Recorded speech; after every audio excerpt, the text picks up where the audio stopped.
এক ছেলেকে পুঁজি দিয়ে বিদেশে পাঠালে অন্য সন্তানের জন্য করণীয় কি হবে?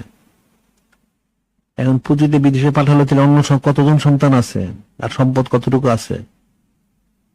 তাহলে তাকে যতটুকু দিল সে পরিমাণ সম্পদ আবার অন্য সন্তানদেরকে দিতে হবে।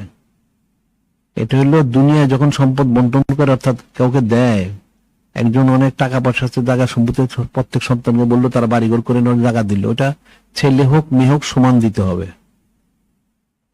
টাকা পয়সাও সমান দিতে হবে, জায়গা সম্পত্তি সমান দিতে হবে। একটা বাবার বাড়িতে যখন ছেলে মেয়েরা খায়, মেয়েকে অর্ধেক খাওয়ায়, ছেলেকে তার দ্বিগুণ খাওয়ায়, যার যেরকম সামর্থ্য সেরকম খায়।